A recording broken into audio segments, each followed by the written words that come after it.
హాయర్స్ welcome to our channel. ప్రస్తుతం మనతో పాటు దామ బాలాజీ గారు సీనియర్ జర్నలిస్ట్ ఉన్నారు. వారితో ఒకసారి మాట్లాడదాం. సార్ నమస్కారం సార్. నమస్తే. సార్ రేవంత్ రెడ్డి గారికి హ్యూమన్ రైట్స్ వాళ్ళు షాక్ ఇచ్చారు అని చెప్తున్నారు సార్. అంటే సంధ్య థియేటర్ తొక్కిసలాట ఘటనలో లాఠీ చార్జ్ జరిగింది కదా. లాఠీ చార్జ్ చేసిన పోలీసులందరికీ కూడా ఇప్పుడు హ్యూమన్ రైట్స్ వాళ్ళు నోటీసులు పంపించారు. మరి ఇష్యూలో ఎన్నో పరిణామాలు, కీలక పరిణామాలు చోటు చేసుకోవడం చూస్తున్నాం. మరి ఇప్పుడు నోటీసులు ఇవ్వడం అనేది ఎటువంటి పరిణామాలకు దారితీస్తుంది? దీనివల్ల అంటే రేవంత్ గారి ప్రభుత్వానికి ఏమైనా ఇబ్బంది ఏర్పడే ఛాన్స్ ఉందా సార్? మామూలుగా 'అకిరా కురసావా' సినిమా ఒకటుంటది 'రోషమాన్' అని. హ్మ్. అదేందంటే ఒక హత్య జరుగుతుంది. ఓకే. ఆ హత్యకు డిఫరెంట్ కోణాలు, పర్స్పెక్టివ్స్ ఉంటాయన్నమాట. హ్మ్. అంటే ప్రత్యక్ష సాక్షులే రకరకాల కథనాలు చెప్తారు. దాన్ని 'రోషమాన్ ఎఫెక్ట్' అంటారు. అలాగా ఇప్పుడు 'సంధ్య థియేటర్' దగ్గర జరిగిన సంఘటనకి ఎవరు బాధ్యులనే దానికి ఎవరి కథనాలు వాళ్ళకున్నాయి. సో, పోలీసులేం చెప్తున్నారు, మేము పర్మిషన్ ఇవ్వలేదు, అయినా అల్లు అర్జున్ వచ్చున్నాడని చెప్తున్నారు. థియేటరోళ్ళకి రిజెక్ట్ చేసాం పర్మిషన్. థియేటరోళ్ళు ఏం చెప్తున్నారు, మేము పర్మిషన్ అడిగాము, పర్మిషన్ ఇచ్చారు అని చెప్తున్నారు. అల్లు అర్జున్ ఏం చెప్తున్నాడు, నాకసలు పర్మిషన్ ఎవరు ఇవ్వలేదు, వద్దనలేదు, నన్ను రావద్దని ఎవరు చెప్పలేదు, అందుకనే నేను వెళ్ళాను. అసలు అక్కడ ఏం జరిగిందో కూడా నాకు కూడా తెలీదు. నాకు మరుసటి రోజు మార్నింగ్ వరకు తెలియదని అల్లు అర్జున్ చెప్తున్నాడు. ఇంకొక కొంతమంది ఏం చెప్తున్నారు, పోలీసులు లాఠీ చార్జ్ చేయడం వల్లనే ఈ తొక్కిసలాట జరిగింది. లాఠీ చార్జ్ చేయకపోయింటే జరగదు. పోలీసులు సరైన నంబర్ ఆఫ్ పర్సన్స్ని అక్కడ ప్రొటెక్షన్ పెట్టలేదు. అక్కడ హీరో వస్తున్నాడని పోలీసులకు ముందే సమాచారం ఉంది. ఎందుకంటే థియేటర్ యాజమాన్యం ఏసీపీకి లెటర్ పెట్టింది. ఏసీపీ అక్నాలెడ్జ్మెంట్ కూడా ఉంది.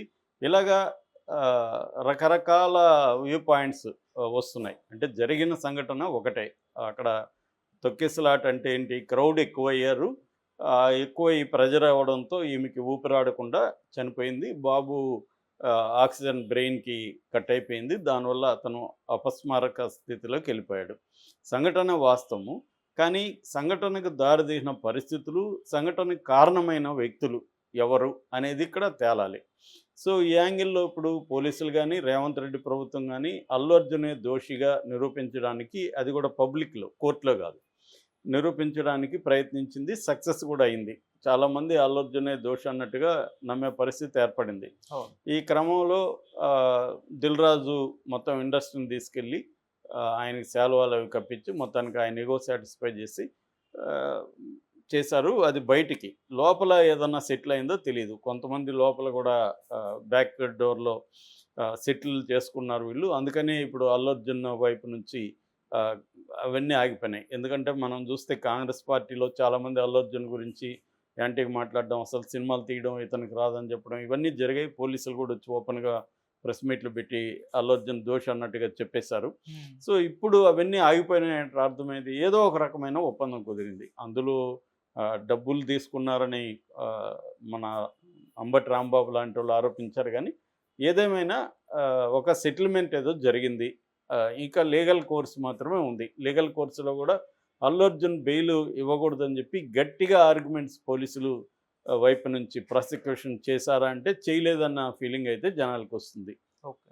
సో, ఎందుకంటే బయట వీడియోలన్నీ రిలీజ్ చేశారు కానీ కోర్టులో అవన్నీ చెప్పకుండా, కోర్టులో ఇతను బయటకొస్తే సాక్షుల్ని ప్రభావితం చేస్తాడన్న యాంగిల్ చెప్పారు తప్ప వేరేదేం చెప్పలేదు. మామూలుగా కూడా బెయిల్ ఇచ్చేటప్పుడు మామూలు కేసుల్లో, మామూలు సెక్షన్లలో బెయిల్ చర్చ మినిమమ్ 15-20 మినిట్స్ కంటే ఎక్కువ జరగద్దు. హ్మ్. అది మినీ ట్రయల్ లాగా చేయొద్దని సుప్రీంకోర్టు కూడా ఆదేశాలు ఉన్నాయి కాబట్టి, ఆ మేరకు కూడా వీళ్ళు ఎక్కువ ఆర్గ్యుమెంట్స్ లేకపోయిండొచ్చు.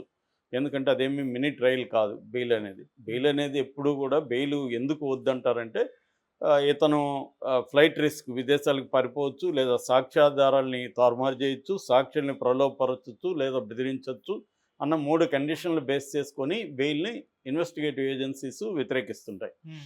సో, ఈ క్రమంలో ఆహ్, ఒక అడ్వకేటు, రామారావు అనే అడ్వకేటు చిక్కడపల్లి పోలీస్ స్టేషన్‌లో కంప్లెయింట్ ఇచ్చాడు. ప్లస్ హ్యూమన్ రైట్స్ కమిషన్‌కి లెటర్ రాశాడు. ఏమని, పోలీసులు లాఠీ చార్జ్ చేశారు, అనవసరంగా చేశారు లాఠీ చార్జ్. లాఠీ చార్జ్ చేయకపోతే తొక్కిసలాట జరగదు. లాఠీ చార్జ్ చేయడం వల్ల జనం ఒకవైపుగా పరుగులెత్తారు. ఆ ఒకవైపుగా వెళ్ళడం వల్లనే ప్రెజర్ అక్కడ కింది బాల్కనీ, కింది క్లాస్‌లో వీళ్ళున్నారు ఈ హ్మ్. ఫ్యామిలీ. అక్కడ జనం తొక్కిసలాట జరగడానికి పోలీసుల లాఠీ చార్జ్ కారణం. ఓకే. ఎందుకంటే అక్కడ కింది దగ్గర పోలీసులు ఎవరు ప్రొటెక్షన్‌గా లేరు. అంతా కూడా అల్లు అర్జున్ వైపే వచ్చారనేది నిరంజన్ రెడ్డి కూడా హైకోర్టులో ఆర్గ్యుమెంట్ చేశాడు. దానికి సంబంధించి వాళ్ళు రిమాండ్ రిపోర్ట్లోనే రాసున్నారు. జరిగిన సంఘటన తర్వాత మేము అప్పర్ బాల్కనీ నుంచి మా వాళ్ళు పోలీసులు కింది బాల్కనీకి కింది ప్లేస్కి వెళ్ళారు అనేది రిమాండ్ రిపోర్ట్లోనే ఉందని ఆయన చూపించాడు. ఓకే. అంటే పోలీసులే ఒప్పుకున్నారు, కింద ఎవరు ప్రొటెక్షన్ లేరు పోలీసులు, అందుకనే అల్లు అర్జున్ చూడడానికి కిందికి ఎక్కువ మంది వచ్చారు అనేది ఆయన చెప్పాడు. లాఠీ చార్జ్ విషయం నిరంజన్ రెడ్డి కోర్టులో చెప్పలేదు. కానీ లాఠీ చార్జ్ జరిగిన వీడియో విజువల్స్ కూడా బయటకైతే వచ్చాయి. సో ఈ Ramarao NHRC national human rights commission, ఇది protection of human rights act PHRA 1993 ప్రకారం ఏర్పడిందనమాట మన దేశంలో. అంటే హ్యూమన్ రైట్స్ వైలేషన్స్, మానవ హక్కుల ఉల్లంఘన జరిగినప్పుడు ఈ నేషనల్ హ్యూమన్ రైట్స్ కమిషన్ అనేది ఎంటర్ అవుతుంది. ఈ నేషనల్ హ్యూమన్ రైట్స్ కమిషన్కి ఒక సివిల్ కోర్టుకు ఉండే అధికారాలన్నీ ఉంటాయి. వీళ్ళు ఒక ఎనీ స్టేట్ గవర్నమెంట్ని లేదా సెంట్రల్ గవర్నమెంట్ని వీళ్ళు ఒక హ్యూమన్ రైట్స్ వయలేషన్ జరిగిన చోట దాని మీద విచారణకి ఆదేశించవచ్చు, నివేదిక కోరచ్చు, అక్కడ సాక్షుల్ని పిలిపించవచ్చు, సాక్షుల దగ్గర వాంగ్మూలాలు తీసుకోవచ్చు, ఎవిడెన్స్ డాక్యుమెంట్స్ అడగచ్చు, తర్వాత వాటిని పబ్లిక్ రికార్డ్స్ని కూడా అవి తీసుకోవచ్చు అనమాట. అట్లాగే కోర్టులను కూడా వీళ్ళు కోర్టులకు కూడా ఆదేశాలు పంపొచ్చు, దీని మీద మీరు సుమోటోగా కేసు తీసుకోండి. సుమోటోగా కూడా హ్యూమన్ రైట్స్ కమిషన్ ఒక దగ్గర ఏమైనా హ్యూమన్ రైట్స్ వైలేషన్ జరిగితే సుమోటోగా ఎవరు కంప్లైంట్ ఇవ్వకుండా కూడా వాళ్ళు టేకప్ చేయొచ్చు అనమాట. అటువంటి పవర్స్ అన్నీ ఉంటాయి. కాకపోతే అవి బిల్లులో థియరాటికల్గా వాళ్ళకి పవర్స్ ఉంటాయి, కానీ ప్రాక్టికల్గా వచ్చేసరికి అల్టిమేట్గా వాళ్ళకి ఏదో నివేదిక పంపించి వీళ్ళు ఊరుకుంటారు, ఆ తర్వాత అవేమి జరగవు. మామూలుగా ఆచరణలో చూసుకుంటే అదొక నామినల్ బాడీ లాగే ఆచరణలో మిగిలిందన్న విమర్శలు అయితే ఇటువంటి కమిషన్లు, ఇదే కాదు ఎస్సీ కమిషను, మహిళా కమిషన్, ఇవన్నీ కూడా కూరలు లేని పాములు లాంటివి అన్న ఉపమానాలు కూడా వాడుతుంటారు వాటికి. నిజంగా వాళ్ళకి కూరలు లేవు కానీ పాములాగా కనబడుతుంది, కానీ అది డేంజరస్ కాదని, అంటే పవర్స్ లేవు వాటికని. సో ఇప్పుడే కాకపోతే ఏంటంటే ఇప్పుడు ఇక్కడ పబ్లిక్ పర్సెప్షన్ అనేది ఇంపార్టెంట్ అయింది ఈ కేసులో. నిజానికి లీగల్గా ఈ కేసులో అల్లు అర్జున్ దోష కాదా, లేకపోతే థియేటర్ యాజమాన్యం దోష, పోలీసుల నెగ్లిజెన్స్ ఉందా అనేది కోర్టులో ట్రయల్ జరిగినప్పుడు కానీ మనకు తేలదు. కానీ ఈ లోపల పబ్లిక్ పర్సెప్షన్ని ఎవరెవరు ఎలా వాడుకుంటున్నారు అనేది ఇంపార్టెంట్. పబ్లిక్ పర్సెప్షన్ విషయంలో గవర్నమెంటు సాక్షాత్తు ముఖ్యమంత్రి అసెంబ్లీలోనే అల్లు అర్జున్ అత్యంత క్రూయల్ ఫెలో అన్నట్టుగా, అంటే చనిపోయిందని చెప్తే కూడా నాకు సంబంధం లేదు, నేను సినిమా చూసినాకనే బయటకు వస్తాను అని అన్నాడు అనేది ఆయనే చెప్పాడు ముఖ్యమంత్రి. మరి దాన్ని కోర్టులో ప్రూవ్ చేయాలి. ఆరోపణ అది ముఖ్యమంత్రి చెప్పినా ప్రధానమంత్రి చెప్పినా కూడా శిక్షలేం పడవు. వాళ్ళేమి కోర్టు కాదు, వాళ్ళు ఆరోపిస్తున్నట్టే.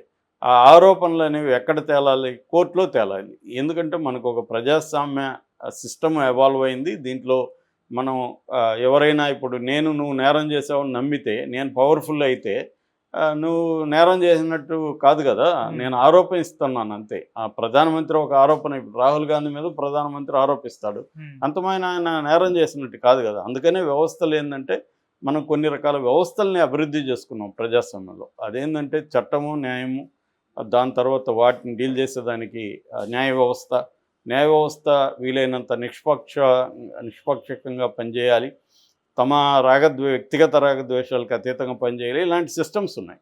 అట్లాంటప్పుడు మామూలుగా అయితే ఏం చేయాలి? రేవంత్ రెడ్డి కానీ పోలీసులు కానీ అల్లు అర్జున్ తప్పు చేశాడని కోర్టులో నిరూపించాలి. కానీ వాళ్ళు ఆ పని చేయకుండా పబ్లిక్ దీంట్లోకి వచ్చేసి, పబ్లిక్ డొమైన్లోకి వచ్చేసి పబ్లిక్లో అల్లు అర్జున్ దోషాన్ని నిరూపించడానికి ట్రై చేశారు. దాన్ని అందిపించుకొని చాలామంది అల్లు అర్జున్ ఇంకా ఎక్స్ట్రీమ్కి వెళ్ళిపోయారు. నేను ఆ మధ్య మన రాధాకృష్ణ కొత్త పలుకును కూడా విశ్లేషించాను. అల్లు అర్జున్ అతన్ని పేరు మర్చిపోవడమే అల్లు అర్జున్ చేసిన నేరంలాగా. పేరు ఎవరైనా మర్చిపోతారు, ఎగ్జైట్మెంట్ ఉంటుంది. మన క్లోజ్ ఫ్రెండ్ పేర్లు కూడా మనం ఒక్కోసారి మర్చిపోతుంటాం. ఒక్కొక్కసారి మెమరీ అనేది ట్రిక్కీ థింగ్. అతను ఏం కావాలని అవమానించాలని మర్చిపోయాడు కదా, అతను మర్చిపోయాడు. సో మర్చిపోతే వీడికి గుర్తు చేయాలన్నట్టుగా ఈయన చేస్తారా? అది రేవంత్ రెడ్డిని కూడా అవమానపరిచినట్టే ఆయన రాసింది. అలాగే చాలామంది పేరు మర్చిపోవడం వల్లనే ఇది చేశాడని, ఇది నిజానికి సిల్లీ థింగ్. ఒక ముఖ్యమంత్రి స్థాయిలో ఉండే వాళ్ళు అలా తీసుకోరు. కాకపోతే ముఖ్యమంత్రికి సినిమా ఇండస్ట్రీ మీద ఓవరాల్ కోపం ఉందంటే ఆయనకు ఉంది. ఎందుకంటే వ్యక్తిగతంగా ఆయన ప్రమాణ స్వీకారం చేసిన తర్వాత ఎవరు వెళ్ళి ఒక బాడీ వెళ్ళి అప్రిషియేట్ చేయలేదు. తర్వాత ఈయన ప్రభుత్వం నుంచి కొన్ని ప్రకటించినా కూడా వాళ్ళ స్పందన లేదు. ఇలాంటి వాటికి ఉంది. కానీ ఇప్పుడు ఏందంటే పోలీసులు తప్పు చేశారా లేదా అనేది తేలదు. ఎందుకంటే పోలీసులు తప్పు చేసినట్టు ఎవరైనా మాట్లాడితే వాళ్ళు తాట తీస్తామని కూడా పోలీసులు బెదిరించడం మనం చూసాం. వేరే వీడియోలు పెట్టకూడదు. ఇప్పుడు పోలీసులు ఒక వీడియో రిలీజ్ చేసినప్పుడు దానికి కౌంటర్గా ఇంకొక వీడియో రిలీజ్ చేసే హక్కు లేదా డెమోక్రసీలో? అట్లాంటప్పుడు పోలీసులు కూడా రిలీజ్ చేయకూడదు కదా వీడియో. మీరు కోర్టులో పెట్టుకోండి, మాకెందుకు రిలీజ్ చేస్తున్నారు, మమ్మల్ని ఎందుకు జడ్జి చేయమని చెప్తున్నారు? కాబట్టి ఇక్కడ పోలీసులకి రైట్ ఉంటే సామాన్య పౌరుడికి కూడా రైట్ ఉంటుంది. తను కూడా ఒక వీడియో రిలీజ్ చేయొచ్చు ఇదే జరిగిందని. ఆ రైట్ లేదని చెప్పే హక్కు లేదు. కానీ వాళ్ళు బెదిరించే స్థాయిలో మనం చూస్తున్నాం. ఇవన్నీ ఏంటంటే ప్రజాస్వామిక వ్యవస్థలు అన్నింటినీ కూడా